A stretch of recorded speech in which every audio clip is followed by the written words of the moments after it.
few words about what finally brought you to the point where you wanted to go public and actually say something? I had the opportunity to do it. It was right there in front of me. I wasn't about to call the newspaper from any place. I was building log cabins in Sun Valley, Idaho, a few months before I was in Washington, D.C., trying to peddle my idea to the National Football League and the Washington Redskins, and then about the NFL pub mirrors. But I wasn't there to sell me, you know what I mean? I wasn't there to do a book. And I didn't even think I had the opportunity to ever do that book. But when I was in Washington, realizing that this was just way beyond myself, and then Jerry Smith's article comes out in the newspaper denying who we are, by denying who he is, in a way, even though he's anonymous being quoted. That's why I had to speak out. I said, wait a minute, I can speak out. I'm done with football, and I don't have a chance in hell to get back to football. And I know I could have been a damn good coach. My brother was a very good football coach until years later, and then he suffered a bit because of my speaking out, although he made wrong choices in his moves to different teams. So that's another story. But anyway, my brother doesn't, he's 100, older brother. Here's another paradox or weird thing. My brother Gary, who's now in a home for just 10 men, he has to be cared for around the clock. He was a math major from UCLA, brilliant guy, never a football player. In fact, I love Gary so much, he was the guy who took so much crap as the water boy on our high school team. And you guys know how that could have been. But I protected Gary fiercely. He went on to UCLA, became a captain in the Air Force. Wonderful, wonderful human being. Traveled the world for years after getting these towers for all the cell phones all over the world. Has a great family. But for some reason, he's got Parkinson's, and so bad that it's like Alzheimer's, and he can't even take care of himself.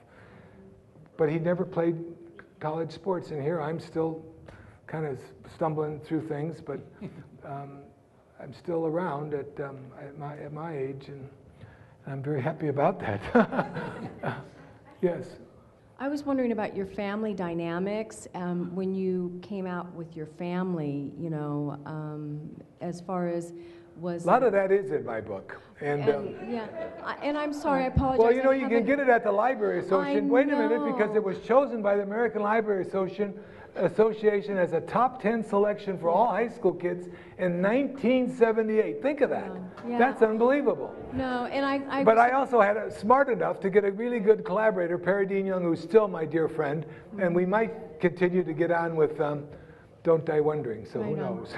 Well, in regards to 1978, that was a major that's a long time ago, and yes. I had my daughter in 78. Well, it's actually 1975 that I spoke out. Excuse me, ma'am. And I'm a mother, of a gay daughter, and I knew as well. You touched base about how your uncle knew that you were at 12 already at that point, right. And so it just interests me, and I had never read your book, and I apologize, but I'm just interested in the PFLAG as far as supporting your daughter, and supporting my daughter, and so I was just curious as to how you're telling your parents, or when that came about, or... Well, it came about when my mother, who knew everything, she's a Virgo, and I'm the most unorganized person in the world. I'm a Cancer who likes to be at home under his rock, like the crab, And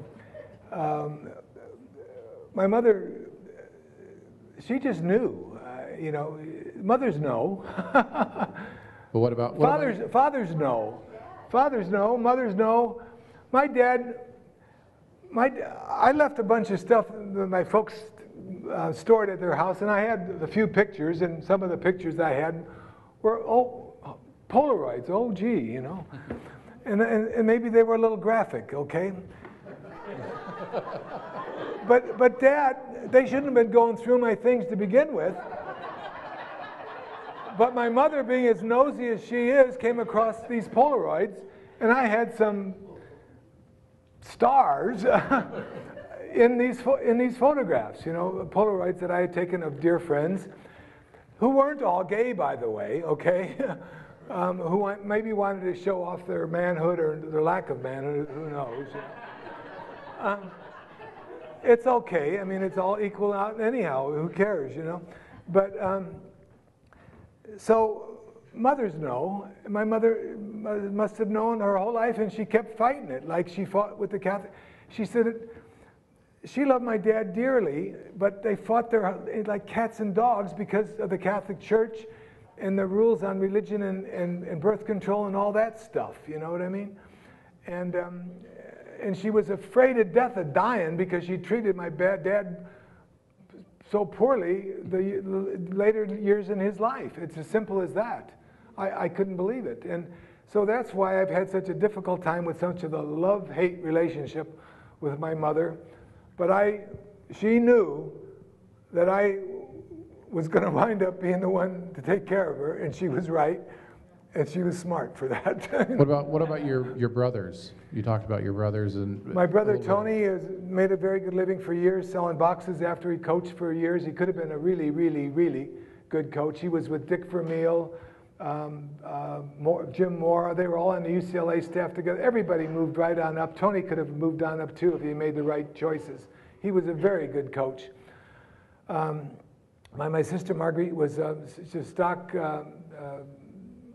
She wasn't a broker, but she had the series, whatever series test you have for being a broker. And she had her own insurance business after her husband committed suicide years ago. That was really tragic, and oh boy, that was horrible. But my sister's made a good living for herself and adopted 2 daughters, never had children of her own. My brother Gary, on the other hand, had 2 wonderful daughters, but I've had a very strained relationship with me now. After my family kind of got splintered apart after everybody voted for George Bush the second time. I gave him the first chance. The second chance, I said, "Oh my God, you know." But I'm back to trying to mend things now. So anyway, and I had the right to do that too. When they tried to take away the rights to our happiness, life, liberty, and the pursuit of happiness, that just fractured me. It's 2 questions. One is, in being out, what is one of the most high points of being out in your life, and then what are the lowest? And if you start with the lowest, that would be better than starting. Oh, that was to finish on that might be a little too difficult, but I'll tell you one of the highest points I've ever had in my life, and I can't even express to you, or even begin to express to you, what a feeling it was. I have had many, many feelings, and there's been a lot of pain, believe me, because of this whole business of fighting for acceptance. Just wanting to be loved as a second child, loved period, you know. Right, this gentleman asked me about, "Dave, how could you do it? How could you?" Well, you know what? We're of similar age, probably, and I understand that totally. That question. He's an old man. He might be. Are you 10 years older than I am? 10 years older? Probably. What are you, 85? 81. 81. Today. Okay. I'm Today's his 7. I'm birthday. 7. Today. Happy birthday. Happy birthday. Happy birthday. I'll be 70. What am I? 1942. So I'll be 73, right? Can I interject something? Yes. April 15th, we will live together 60 years. Wow. But they're newlyweds. I'll drink to that, and that's what I tell people is, however it is, I don't care, live together, whatever. Love, not love, caring about someone else is really so important. But I'll tell you, when I had the chance to go and do anybody, you older folks will remember David Susskind? He has a son, Ron Susskind, who's been, I did the David Susskind show in January 1976. Right before the Super Bowl.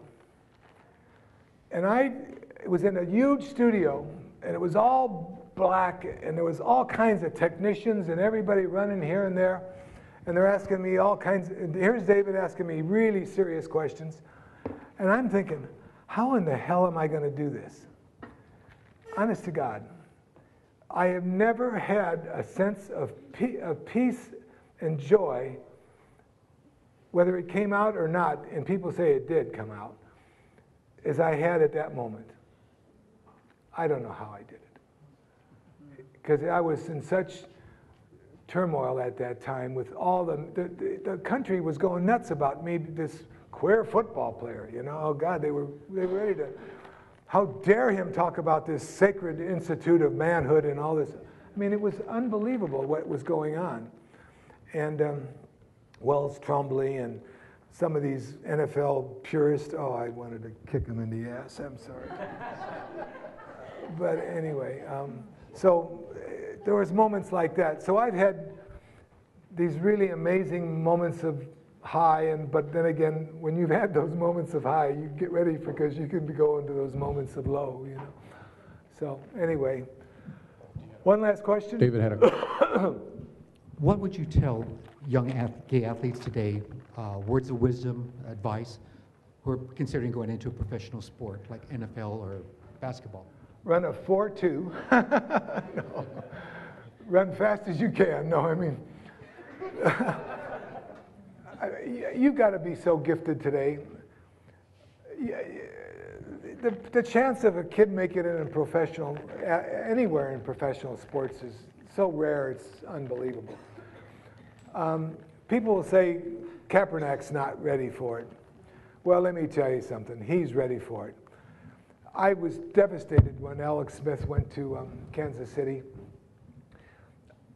Brilliant, bright, a guy who had he had to learn 6 different languages. And I'm telling you, the football language is almost as difficult as Chinese or another language. I mean, it's like different languages when you go through a different system. Alex Smith learned it 6 years. But he was a Rhodes Scholar, he did it. Kaepernick is going to be a great football player, for example. He's going to grow. I was devastated when they sent Alex Smith away, but I certainly think that Harbaugh made his decision that he thought was right, and he did it. So I'm getting away from maybe your question, but you have to be totally driven, totally dedicated, like a Kaepernick is, who has a body that's like an Adonis and an athletic ability like Superman, you know. He's that kind of gifted athlete. And that's what you have to really be in today's world. A player like Michael Sam, for example, who's they call a tweener, a guy in between. He has a body that's kind of built for one thing, and that's rushing the passer. But there wasn't a place on the team that he could beat out the guy ahead of him because that guy could do just as good. So Michael Sam didn't make it, you know. Jason Collins played already for 9 years, but you know, he had a long career in NBA before he came out, you know. And then he came out and well, of course he can play the game. He played his 10th year, you know. I would have given anything to play my 10th year, but I guarantee it was taken away from me. And folks, this is worth listening to. Dan Devine was a big little chicken shit, is what he was. We got into a championship playoff in 1972, and the fans in Green Bay killed his dog. Now, that's terrible, right? I kill your dog. If someone killed my Alex, I don't know what I would do. But they hated Dan Devine, so he was such a weasel.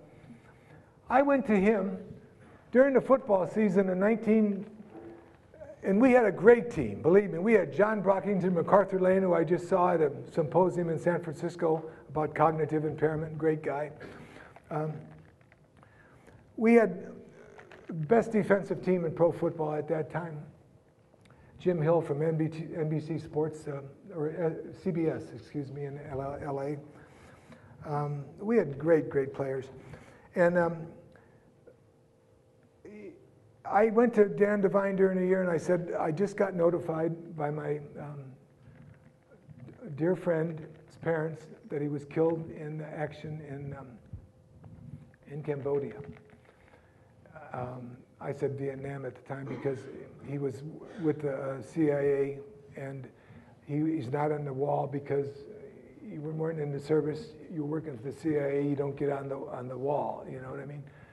But Dan Devine said to me, he says, Dave, I really wish you don't go. You can't go because it's right in. We're in the championship race.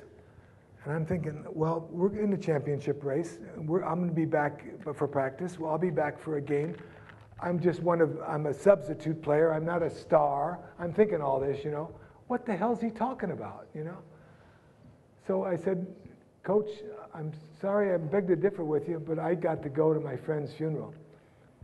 I loved my friend. He's my fraternity brother. And I didn't tell him how much I loved him or any of the sexual part of it because my friend couldn't even deal with it, okay? Anyhow, I went to the funeral, came back, didn't miss a day's practice. We lost eventually to the Washington Redskins that played Miami in the Super Bowl. But Dan Devine, for me, had no respect for at that time at all. I mean, someone who died for our country, and he wouldn't let me go, whether he was my friend or whatever, to his funeral. I'm sorry.